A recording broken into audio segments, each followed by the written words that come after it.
What is up, everybody? Hope everyone is having an amazing day. I want to talk about the Devante Adams trade because we haven't really discussed it in a while, and I think it's interesting to think about the trade that happened this past offseason and sort of how both teams are looking right now, especially focusing on the Packers.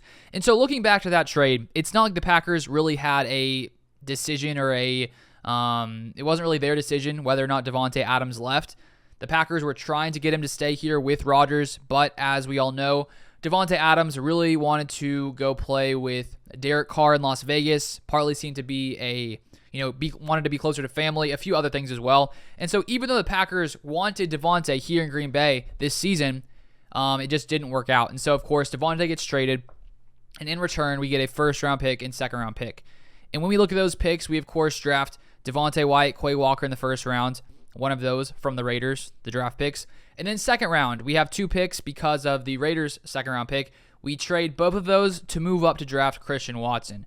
So if the Devante Adams trade didn't happen, the Packers likely wouldn't have Christian Watson, and who knows if we would have Romeo Doubs, because if we had kept Devante Adams, maybe the Packers would think, okay, we already have enough receivers. They could have not drafted Doubs as well. So basically, with Devante gone, we sort of gained Christian Watson, Romeo Doubs, and then I guess you could say, Devontae Wyatt as well. Who, when it comes to those first-round picks, I think that it's too early to judge those guys. Quay Walker has had some nice moments, struggled at times as well, and Devontae Wyatt really hasn't had that much time, that many snaps, and I think that, coming into year 2, year 3, we'll really see what those guys can be, and hopefully they can continue to improve. So we look there. Obviously, it's, who knows what will happen there. But then when it comes to the receivers, I think we're seeing that Christian Watson has massive, massive potential. 8 touchdowns in the past 4 games, 7 of those being receiving touchdowns. That one crazy, 46-yard, run he had this past week. We're seeing just what Christian Watson can do when he's fully healthy. And we unfortunately didn't see this earlier in the season because I think it could have changed things a little bit for the Packers and their offense, especially early. With his injuries to start training camp, with his injuries throughout the first part of the season, he didn't really get to consistently get in there with Aaron Rodgers. And now we're seeing what has happened when he's consistently been on this Packers offense. It has completely transformed the Packers offense. And if we take a look at the past 4 games, I think the Packers have averaged about 27 points per game in just the past 4 games. And if you compare that 27 points per game to the rest of the teams in the league, their offenses for the entire year, the Packers would be 4th if they had averaged 27 points a game, which they have the past 4. And so looking at that and looking at just how drastically Christian Watson's performance and his play has changed this Packers offense, if we had seen that earlier, things may be a little different. It wouldn't change the fact that the defense has struggled more than it seemed like they would. Right now, sitting as the 20th or 22nd ranked defense in the NFL. So it wouldn't have solved that.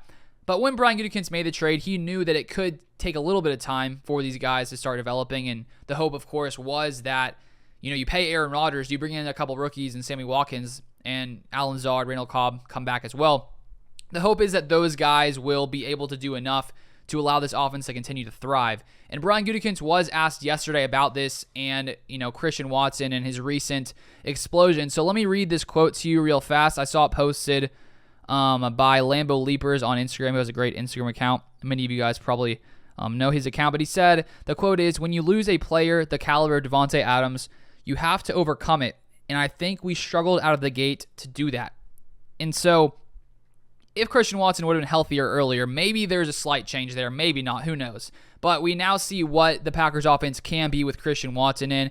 And this is without Romeo Doubs playing the past 4 games. So imagine with Christian Watson, with his speed, with his breakaway, explosive ability, and then you throw in Romeo Doubs as well, who we already saw a lot of great things, not only in training camp in the preseason, but also, he's had some sparks throughout the time that he has been healthy here. And so looking ahead to the future, I think when you compare, what the Packers would have had by just keeping Devante Adams, obviously I think that the offense probably wouldn't have struggled as much this year. We probably would have come out a lot hotter out of the gate because we know the connection that Rodgers and Davante had. And even with Davante going to Las Vegas, his play has not taken a dip down. There was some debate when he got traded, with Davante going to play with Derek Carr, is his play going to take a drop because of, the talent disparity, I guess, between Rodgers and Derek Carr? And that has not happened. Davante has a little over 1,100 yards and 12 touchdowns, which is already more touchdowns than last year.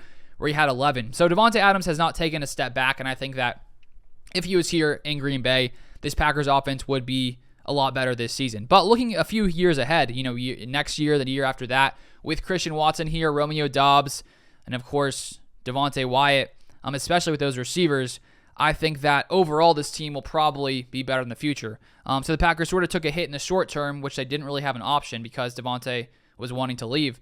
They took a short hit in the short term, and it sort of did hurt this team a little bit this season. But looking ahead, there is lots of optimism going forward. Of course, we don't know what's going to happen with Aaron Rodgers. Will he be here? Will he not? It'll either likely be Aaron Rodgers next year or Jordan Love throwing the ball to Christian Watson. And we saw in the Eagles game when Aaron Rodgers went down, that connection with Love and Christian Watson. So if Rodgers does leave after this year, or whatever happens there, and Love does come in, the Love to Christian Watson connection could be a connection we see for years and years and years if Love was able to play as we saw him play a couple weeks ago against the Philadelphia Eagles. And seeing him gave me lots of excitement for what could happen or what could be if Rodgers doesn't play next year or 2024, whatever year it is. Love to me looks like he is pretty legit, and hopefully whenever he does get the opportunity to start, which who knows when that'll be, hopefully we'll sort of see that play the way that he played against the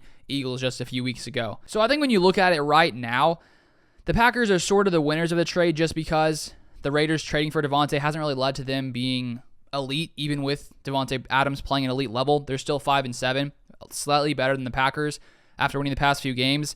But I think both teams got some benefit. They got Devante, who's playing out of his mind, and we got lots of draft capital that's really allowed us to bolster this team, to have young, talented players for years and years to come in the future with those, cheap contracts. So both sides, honestly, I think got a pretty solid deal out of it. The Packers are pretty set at wide receiver right now with Watson playing as he has and Romeo Doubs looking like he's looked. So overall, I don't really think there's a clear winner, a clear loser.